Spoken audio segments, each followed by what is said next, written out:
volvemos a abrazar el modelo de la libertad. Bienvenidos a Political Project, mi nombre es Richard de Jesús, soy licenciado cum laude en estudios políticos, filosóficos, económicos e históricos. Y hoy nos toca hablar sobre Javier Milei, el presidente de Argentina, que hace tan solo 9 días, el 10 de diciembre, cumplió un año de haber asumido la posición. En esta oportunidad nos acompaña Eduard Brito, quien es magíster en estudios políticos y de gobierno, y vamos a estar analizando un poco de si realmente, Eduard, este año fue un fracaso o un rotundo éxito, sobre todo por la expectativa que se tenía sobre Javier Milei, que es un outsider político sin experiencia en ningún ámbito de una representación gubernamental, más allá de unos escasos meses como diputado. Entonces, no sé qué te parece si damos una breve introducción, algo mínimo, un resumen sobre cómo llega Milei. Y bueno, fue sumamente sencillo, vamos a resumirlo de la siguiente forma. Milei se convierte en una figura mediática a través de debates, presentaciones en televisión, donde mostraba que era un liberal libertario. Él, obviamente, como economista, tiene una visión un poco técnica sobre cómo debería manejarse el Estado, incluso en alguna u otra ocasión se hace notar como un anarcocapitalista, en donde sugiere o que el Estado se elimine o por lo menos como un minimarquista, donde el Estado sea mínimo, lo más posible. Entonces, en ese caso, se volvió una figura viral en muchos programas de televisión. No obstante, después da un paso para combatir a lo que él llama la casta política en Argentina y asume a través de un movimiento que se llama La Libertad Avanza. Bueno, en ese caso, antes de asumir como diputado, era Avanza Libertad, donde hace alianza con Esper, etcétera, con Luis Rosales, y llega a través de una serie de procesos a convertirse en diputado del Congreso de Argentina. Ahora bien, una vez ahí, obviamente sigue su auge de popularidad, no obstante, se le complica un poco la maniobra porque era él básicamente, ¿no? Sumaba unos cuantos. Entonces, evidentemente, cuando tienes un Congreso que está tomado por una primera fuerza, que es el kirchnerismo, y una segunda fuerza, que es el de Juntos por el Cambio, evidentemente se le tornaba un poco difícil, sobre todo porque en ese momento era mucho más radical que en la actualidad. No obstante, llega a asumir otro reto que es fundamental, que es el de querer aspirar por la presidencia. Y estando en eso, obviamente crece un poco más su equipo, liderado también por su hermana, Karina Milei, una Victoria Villarruel, que justamente se conocieron en un debate en Twitter sobre el aborto, también una conservadora de derecha, y emprenden ese camino ahora a través de La Libertad Avanza, donde básicamente ocurre lo que las personas creían que no iba a ocurrir. Primero, se postula los pasos, queda de primero como tal porque La Libertad Avanza no envía otro candidato, en cambio Juntos por el Cambio y Unión por la Patria sí envían dos candidatos. Entonces, individualmente fue el más votado.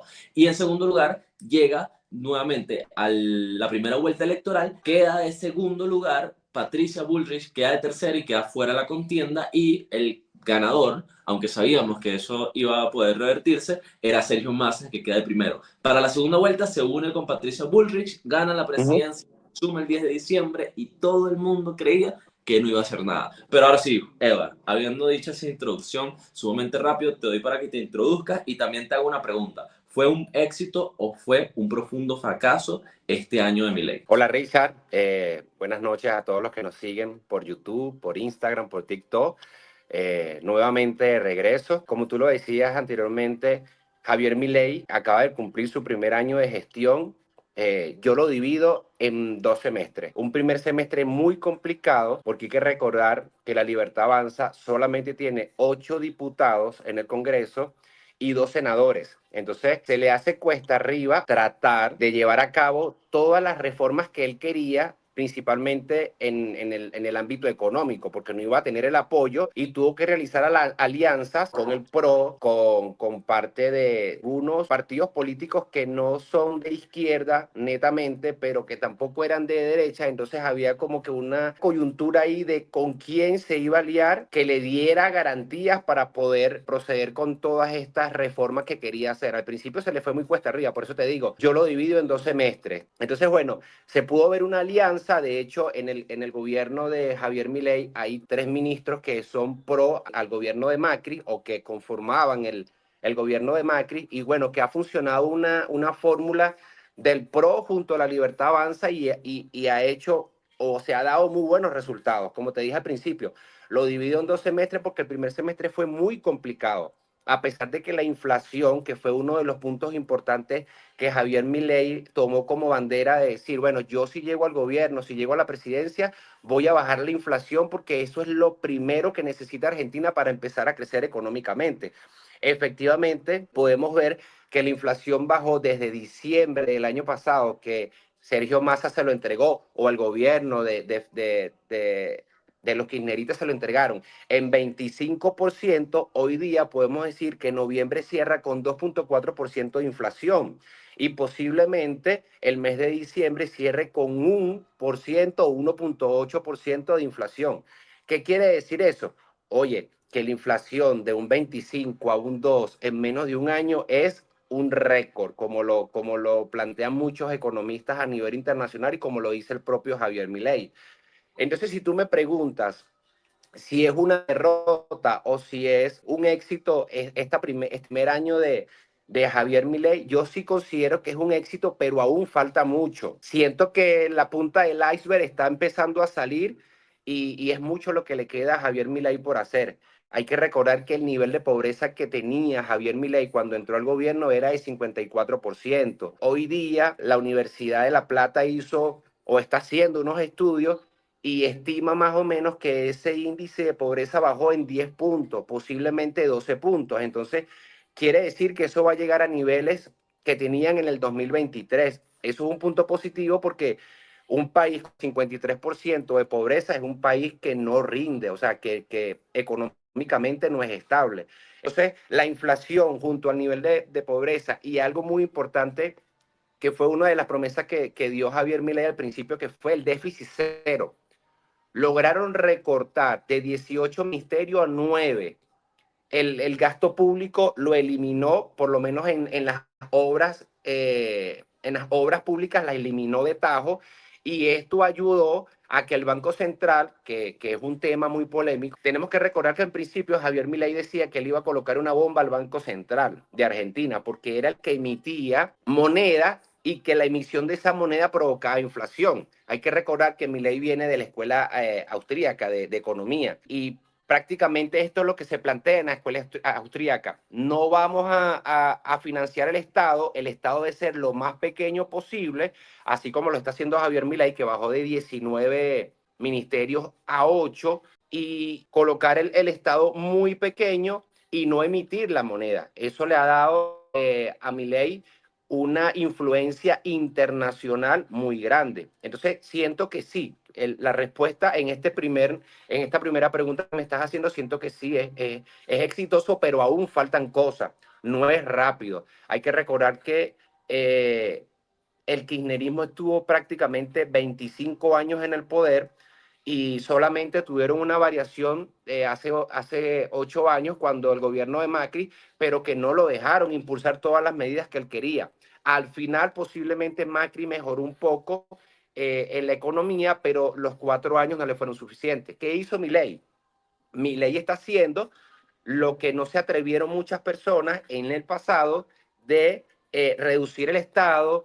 Está haciendo una gestión en las últimas información que dio el vocero de gobierno Adornis. Indicó que ya habían 894,000 trabajadores que habían sacado del Estado, que no justificaban el salario, y hoy día están trabajando con las jubilaciones. En Argentina hay más de 3 millones de jubilados y claro, obviamente el jubilado está cobrando una pensión, está cobrando un salario, y eso depende de los impuestos que cobra el Estado, y por ahí es una gotera que se va yendo un dinero que posiblemente se necesite para otras gestiones, y también están realizando esa auditoría de más de 3 millones de personas que están siendo, que se le está pagando una pensión, pero que no justifican. Efectivamente, es un año donde Javier Milei creo que puede disfrutar de este fin de año con felicidad porque lo ha hecho muy bien. Te atajo ahí. Hablabas algo sobre el Banco Central. Evidentemente fue una de las propuestas más liberales de Javier. hablo de liberal libertario, eliminar el Banco Central y adquirir una dolarización debido a que Ujú, el peso argentino no tenía confianza por parte de las personas y obviamente eso conlleva una depreciación. Ahora, pareciera que hubo el efecto contrario con ujú. la gestión de Javier Milei. Más bien, el peso se está apreciando más. O sea, la inflación Exactamente. y la medida, yo creo que esto es lo fundamental, que la medida de eliminar la impresión de billetes ha logrado que el precio, que el peso, disculpa, se pueda apreciar nuevamente y que las personas vuelvan a transar con él. Ahora, ¿mi ley abandona la estrategia de eliminar el Banco Central? No creo, pero que comprende que si el Banco Central tiene una deuda muy profunda con los demás bancos, evidentemente no podías eliminarlo porque ¿qué pasaba con esa deuda? Por ejemplo, al mismo Sí, tiempo, no podías eliminar el cepo de una vez porque evidentemente iba a causar un impacto. Cuando tienes un exceso de regulación no te puedes ir a un exceso de libertad. Debe ser algo progresivo. Entonces, en ese caso, yo creo que lo que va a optar mi ley es por una dolarización endógena. Es decir, exactamente. permitiendo que las personas puedan transar con la moneda que ellos prefieran. ¿Qué va a conllevar eso? Bueno, si el peso argentino se aprecia, evidentemente que las personas se inclinen por ese lado. Sin embargo, si las personas no confían en el Banco Central o en la estabilidad económica de Argentina, probablemente se puedan desviar hacia el dólar que está anclado a la Reserva Federal de los Estados Unidos y en ese caso mantener sus ahorros, que es lo que a las personas les importa, que mantengan el valor del dinero que Ujú. son capaces de... Ujú. Fíjate, ya esa fórmula que tú estás explicando ya se está dando. La semana pasada se firmó un reglamento donde los comercios podían facturar tanto en pesos argentinos como en dólar americano. O sea, si tú vas al mercado hoy día, y es más o menos lo que está pasando en Venezuela, y tú quieres pagar con dólares, pagas con dólares. Y si quieres pagar con peso argentino, pagas con peso argentino. ¿Qué está pasando? Como no se está emitiendo más moneda de peso argentino, es como, vamos a poner un ejemplo, yo tengo mi torta de 6 pedazos, no voy a producir más torta y esos 6 pedazos es lo que ya yo tengo, tangible, no tengo más. Claro, Obviamente, como se está dando esa competencia endógena entre el dólar y el peso, hay que recordar que Argentina es el tercer país a nivel mundial que tiene más dólares en el colchón, por decirlo así. O sea, lo tienen en negro. Es como claro. decir, debajo del colchón, lo tienes ahorrado en tu casa. Argentina tiene un promedio de 200.000 millones de dólares en cash. O sea, sin contar lo que puedan tener los ciudadanos argentinos afuera en otros bancos internacionales, bien sea Estados Unidos, Europa, en otros bancos. Pero dentro de Argentina se estima que hay 200.000 millones de dólares. Recientemente también se dio un reglamento donde Javier Milei permitía un blanqueo Claro. para que todas esas personas que tengan su dinero efectivo lo puedan entregar, lo puedan insertar al banco, a la economía argentina y no le iban a penalizar porque hay que recordar que Argentina es un país que tiene muchos impuestos. Y eso es otro tema también muy, muy interesante de debatir, que de tantos impuestos que tiene Argentina, inclusive tiene un impuesto que es el impuesto al cheque. Cuando tú emites un cheque, te cobran un impuesto por hacer ese cheque y el que lo está cobrando también le cobran un impuesto por cobrar el cheque. O sea, Argentina es el país de los impuestos.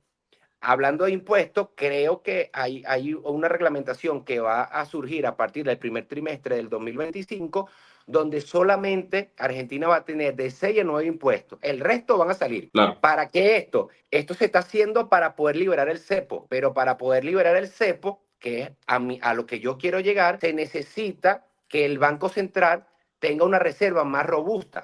Actualmente, cuando Milei tiene el poder, tenía un déficit de 13.000 millones de dólares. Javier Milei logró recuperar, con todo el recorte del Estado, lo logró recuperar en junio del 2024. Y ya ahorita tiene un saldo positivo en las reservas, pero aún le falta. Obviamente están negociando con el Fondo Monetario Internacional para que les dé un préstamo blando y ellos puedan, con ese préstamo, bajar el cepo, que es una de las garantías que le están pidiendo las empresas internacionales para poder invertir. Inclusive hay un reglamento nuevo que se llama RIGI, que es un reglamento a grandes inversiones donde el inversionista que aporte más de 200 millones de dólares va a tener opciones de no pagar tanto impuesto, porque el problema de la Argentina hoy día son los impuestos. Te atajo ahí porque, bueno, para recalcar dos cosas. Uno, que Javier Milei gobierna y logra la gobernabilidad a través de los decretos. Si él no utiliza el DNU, en ese caso no pudiera aplicar lo que necesitaba. Ahora también muestra una habilidad política de negociación para poder aplicar la ley base, que evidentemente no fue tal cual como él la estipuló de primero. No obstante, para que con el proceso se aplicara. Ahora bien, tú diste un punto clave, que es mi segunda parte de la intervención, que es el tema del superávit, porque Argentina se conoce históricamente por tener un déficit fiscal, cosa que el Fondo Monetario Internacional 5 veces aproximadamente ha recomendado que se revierta y que no se ha hecho. Ahora bien, aquí te muestro un gráfico, una tabla, donde se demuestra básicamente en qué momento ha tenido en los últimos años, por lo menos el 2021, 2020, 2019, 2018, 2017, antes de Javier Milei, obviamente, cuando se había obtenido un superávit. Y el único caso donde se obtuvo, que acá en septiembre del 2021, fue la última vez con Alberto Fernández que se logró un superávit, pero cargado de déficit que le antecedían. O sea, fue un superávit de un mes. Ahora, Javier revierte esto. ¿Y cómo lo revierte? Que fue el punto clave que tú dijiste. A través de la motosierra, la reducción de gastos que son innecesarios, empezando por los ministerios, que eran 19 ministerios, no era poco, y se convierten en 9 a través de la motosierra. Obviamente falta mucho. De hecho, Javier Milei lo ha manifestado, que ahora se viene un plan que se llama motosierra profunda, que es donde van a tratar de fiscalizar, a ver, incluso con reglamentos, cuáles son las funciones que se contraponen con otras y que pudieran prescindirse, tal cual como de oficinas, de secretarías, etcétera, que siguen obteniendo un dinero del Estado y que realmente no se necesitan. Pero por lo pronto, creo yo que ese fue uno de los grandes logros de Javier Milei y fue un cumplimiento de su promesa. Fue utilizar la motosierra para reducir el tamaño del Estado, con eso reduces la cantidad de dinero que tienes que utilizar y asimismo, por consecuente, la cantidad de dinero que tienes que recaudar de los contribuyentes. Porque lo que la gente no entiende es que evidentemente ese dinero que le quitas a los contribuyentes es dinero que no pueden utilizar ellos para otras cosas. Por ejemplo, la inversión privada, que evidentemente provocaría a su vez mayor empleo. Tal cual. Lo que tú hablas de que en el 2025 vamos a ver a otro Milei, si tú te has fijado o has seguido de cerca los cambios dentro del gabinete que ha hecho Milei creo que tiene una estrategia clara y la está cumpliendo como él lo predijo desde un principio. Fíjate que ahorita está entrando en escena política un ministro que se llama Federico Sturzenegger y crearon un ministerio que es el Ministerio de Desregularización. ¿De qué se está encargando Sturzenegger? Bueno, primero que nada crearon una plataforma donde le preguntaban al consumidor y al empresario cuáles eran los obstáculos que tenían y que el Estado les estaba impidiendo un mejor trabajo al empresario y al consumidor una mejor compra. Claro. Y se vieron más de 6.000 comentarios y cuando tú te vas al segundo o a la segunda fase de lo que quiere hacer Milei y ya el ministro Caputo dice, bueno, vamos a bajar todos los impuestos y nos vamos a quedar solamente con 6 o con 9. De hecho, ya al día de hoy, el impuesto país ya lo eliminaron. O sea, a partir del 22, el impuesto a las ganancias lo eliminaron. Hacia Entonces, claro, entonces, ¿qué pasa? Van a ir eliminando todos esos impuestos, pero obviamente el Estado no se puede quedar en este momento sin recaudar fondos porque hay que entender que vienen de un banco central que estaba endeudado y que aún hay 2 créditos o creo que 3 créditos por pagarle al Fondo Monetario Internacional. Por eso es que el Fondo Monetario está tan reacio a dar otro crédito porque ya Argentina tiene 3 créditos con el Fondo Monetario. Entonces, esos créditos hay que pagarlos. Y fíjate, Milei logra superávit fiscales aún pagando parte de la deuda. Por ejemplo, y te pongo un ejemplo de noviembre, hace poco, arrojó un superávit de 357.162 millones de pesos, y eso es después de haber pagado parte de la deuda, porque Exacto. el superávit primario que se tenía era de 2.000 millones de pesos que entran como parte del superávit primario, restan 1.381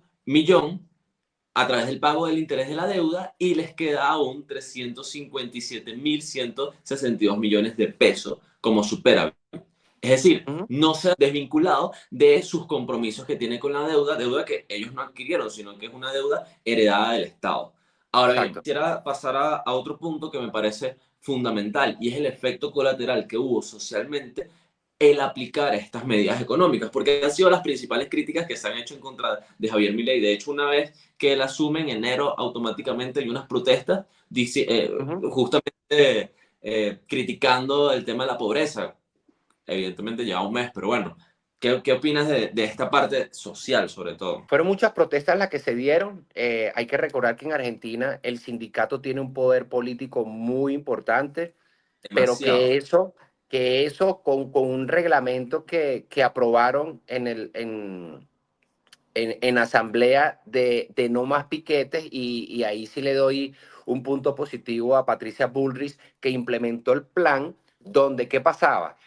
Habían piqueteros, los piqueteros son los que forman protestas, organizan las protestas, pero hay que recordar que las protestas, cuando tú obstaculizas el tránsito terrestre, estás dañando no solo el Estado, sino que estás dañando a la comunidad, a los ciudadanos de esa parte o de ese Vio- sitio donde tú estás generando la viola- confrontación. ¿Qué hizo Patricia Bullrich? Bueno, ok, yo te permito que tú hagas el piquete, como dicen en Argentina, pero te vamos a cobrar un impuesto por obstaculizar la vía, porque estás dañando el patrimonio de otras personas que van al trabajo, que van a la escuela, que son empresarios y necesitan pasar por X calle, y como lo estás trancando, te vamos a cobrar un impuesto. ¿Qué dijeron los sindicatos? Oye, no, se están metiendo con el bolsillo, no puedo pagar tanta cantidad de dinero, no lo hago.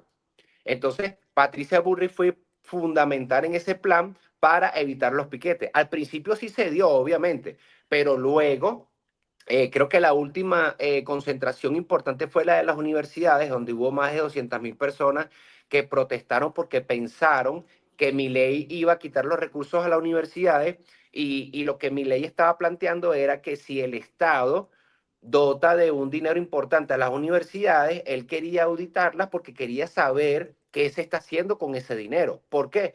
Porque ese dinero estaba formando parte de en cuando han habido campañas políticas para financiar partidos políticos, para financiar campañas y para, ¿cómo se dice? Para obligar a los estudiantes que fuesen a protestar o que fuesen a participar por una concentración de X o tal partido. Entonces, obviamente, Milei viene de la universidad, es profesor universitario, ya sabe, ya está enterado de cómo funciona la universidad en Argentina, quiso regularlo y hubo esa primera concentración, después hubo una donde solamente participaron 80.000 personas, y de ahí en adelante se cayó porque evidentemente Milei demostró que él lo que quiere es hacer las auditorías para que las universidades justifiquen qué hacen con el dinero que el Estado le está dando, y no es el Estado, son los ciudadanos argentinos a través de los impuestos. Que de hecho, algo que hizo Patricia Bullrich, ya que atajó un elogio o halago que dice sobre ella, que fue establecer un sistema de denuncias para que Ujú. personas que eran manipuladas por los jefes, los piqueteros como tal, los jefes de los piquetes, con sus beneficios que ellos reciben para asistir a las protestas, disculpa, pudiera denunciar. Entonces creo que eso es muy hábil, porque evidentemente la manipulación sí estaba. Dudo mucho que todo el cuerpo de los sindicatos estuviese en contra de Javier Milei, sobre todo cuando llevaba un mes de gestión. Ahora bien, fíjate lo siguiente, te lo voy a leer, es un artículo de opinión de Miguel Ángel Amonsabel que dice, y me parece interesante: estas medidas de Milei han tenido un costo social considerable, afectando especialmente a las capas más vulnerables de la población. La pobreza ha alcanzado niveles alarmantes, con un 57% de la población viviendo por debajo de la línea de pobreza, siendo los niños y los jóvenes los más afectados. Las reformas en el mercado inmobiliario, junto con la eliminación de subsidios energéticos, ha empeorado las condiciones de vida, especialmente en comunidades de zonas ricas en recursos naturales, como el norte del país, donde los conflictos por la explotación minera no cuentan con garantías sociales ni ambientales. Aquí se basa la mayor cantidad de críticas hacia Javier Milei. Milei reconoció hace poco que el sinceramiento de precios evidentemente iba a tener un Ujú. impacto fuerte en la pobreza. Eso es evidente. Incluso en el primer semestre, si no me equivoco, ellos tuvieron un aumento hasta el 57% de pobreza, que es alto, sí es verdad. Pero Claro, de qué porcentaje lo heredaron? Si no me equivoco, es el 53%. sí. Entonces, estando por ahí, sí hubo un aumento, es real. Pero lo que la gente, o por lo menos los críticos, no quieren decir es que están viendo tan solo la punta del iceberg. Ujú. Frederick decía en su libro de que lo que se ve y lo que no se ve es que un mal economista es aquel que ve los efectos inmediatos, pero no previene los efectos futuros. Exacto. Evidentemente, inmediato iba a causar que el sinceramiento de precio, cuando tienes una regulación muy fuerte, eh, se elevaran los precios, por lo cual se vuelve mucho más caro que los pobres puedan adquirir, bueno, los pobres y todos puedan adquirir los servicios públicos, los productos, etcétera. Pero a la larga, eso va a provocar que el crecimiento económico sea inevitable. Y ese es el efecto de lo que no se ve, lo que las personas no te quieren vender. Ahora, si repiten el mismo error de los Kirchner o de los gobiernos anteriores, de Alberto Fernández, etcétera, donde era subsidio, impresión de billetes, era aumentar el gasto público, tener un déficit fiscal, automáticamente el efecto que no se ve es que se va a causar una situación crítica como la que tenían los argentinos, que es más inflación o llegar incluso hasta la hiperinflación, inestabilidad económica, desempleo y que las personas, el dinero como tal de las personas al final no tenga un valor sólido que se pueda mantener en el tiempo. Entonces, esa crítica yo te la comparto, Eduardo, porque me parece muy interesante y es una Sí, crítica que hace mucho sobre mi ley, hacen hincapié. De hecho, te voy a compartir otro que también me parece, lo estaba leyendo hoy sí, bueno, y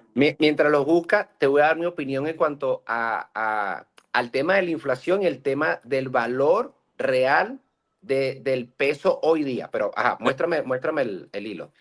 es solamente el título, es para que leas el título. Yo lo leí y básicamente lo que hace es repetir lo que te acabo de decir. Mira lo que dice.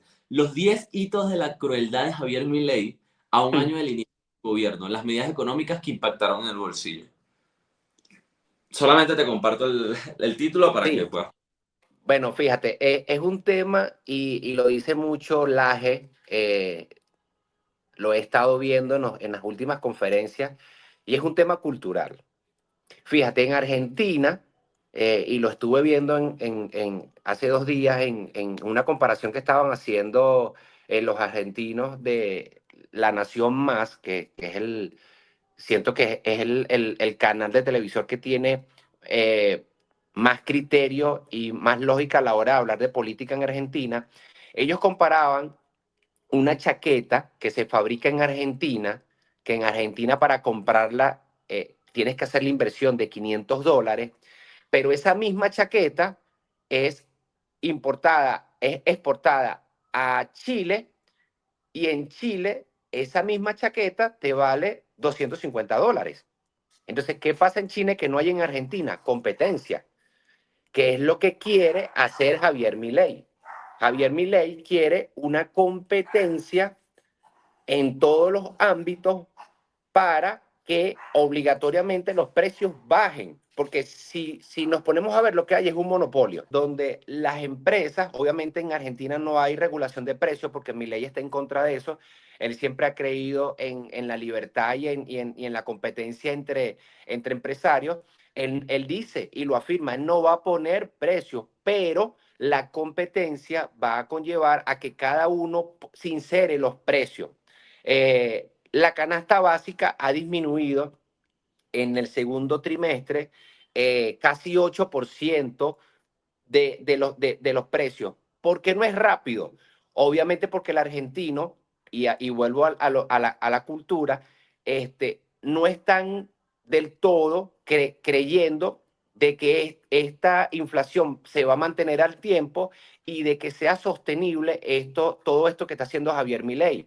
Entonces, ¿qué pasa? Cuando el argentino tome confianza y entienda que esto posiblemente pueda perdurar en el tiempo, los precios van a ir bajando porque hoy día el valor del peso le está ganando al dólar porque ha sido la moneda que a nivel mundial se depreció más o se apreció más que el dólar y obviamente está teniendo un peso importante. Por eso mi ley se aguanta un poco en decir, no voy a eliminar el Banco Central, me hace falta, pero le voy a dar la importancia al peso que se merece.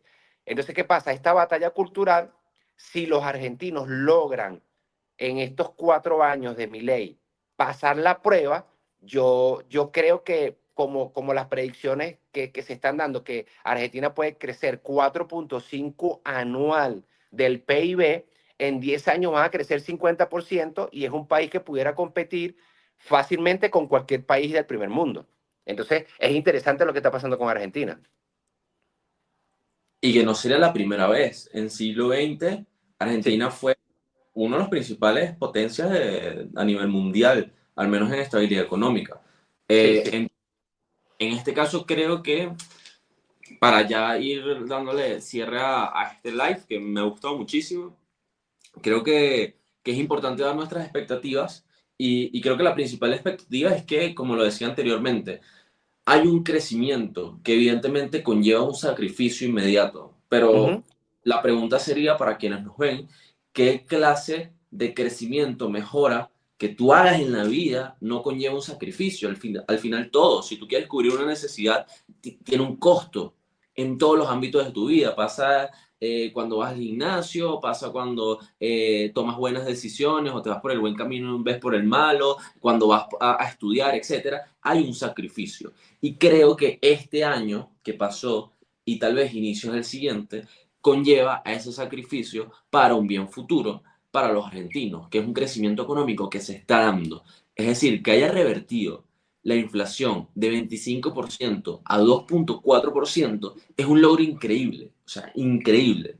ujú. Ha logrado un superávit fiscal y que al mismo tiempo se tenga la meta de eliminar una serie de cantidades de impuestos, es un logro increíble. Porque ¿a quién afectan los impuestos realmente? Al consumidor. No es al gobierno, es al consumidor. A nosotros, por lo menos si tú quieres emprender en Argentina, te va a costar mucho más porque tienes que sacar una serie de permisos, porque hay un montón de burocracia, porque al mismo tiempo tienes que pagar unos impuestos sumamente altos. O incluso si no quieres emprender, tú quieres importar, te va a costar unos aranceles que al final lo que hace es no solamente que tú subas tu precio, sino que el consumidor lo tenga que comprar más caro. Y tú das un punto esencial, Edward, y con esto por lo menos yo finalizo mi intervención, que es el tema de la competencia. Lo que más me agrada del gobierno de Milei es que está tratando de promover la inversión privada y generar. Ujú, ¿Qué va a pasar cuando la competencia sea real y ven todas esas empresas que tiene el Estado? Que las personas que tienen empresas van a tener dos opciones. Una, bajar sus precios o dos, mejorar sus productos. Y eso a cualquiera de los dos va a beneficiar únicamente que al consumidor, es decir, al argentino de a pie que va a comprar un arroz más barato que el que tenía aquel vendedor que era el único que estaba vendiendo por la zona. Entonces, en ese caso, creo que para Argentina, y me complace decirlo, se vienen tiempos muy buenos, es lo que decía anteriormente, ya vieron lo que se ve a simple vista, de que, bueno, sí, iba a tener sacrificios, personas le iba a pegar en el bolsillo, pero a la larga lo que no se ve es evidentemente que va a venir un crecimiento económico y según las encuestas, los organismos internacionales incluso, es muy positivo lo que se viene en Argentina. Espero que se pueda replicar en Latinoamérica. sí, fíjate, cuando hablamos de que la población de Argentina está tratando de aguantar o de bancar, como dicen los argentinos, de aguantar este primer periodo de transición que el mismo Milei les dijo que iba a ser difícil, fíjate que en las últimas encuestas Milei tiene hoy día 51% de aprobación.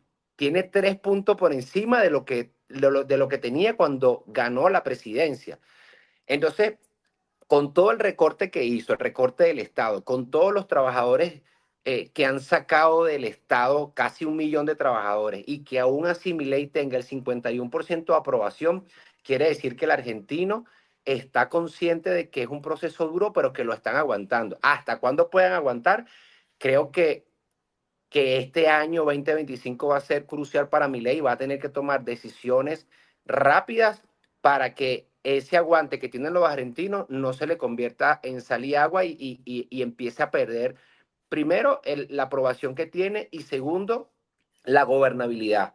Porque de algo sí estamos seguros, es que el pueblo argentino es un pueblo valiente y que cuando toman una decisión de finalizar con un gobierno, eso van a hacer de todo para que ese gobierno finalice. Entonces, yo creo que Milei no puede arriesgarse tanto y empezar a tomar decisiones como lo está haciendo lo más rápido posible para que la economía empiece a crecer más rápido. ¿Cómo va a crecer la economía más rápido?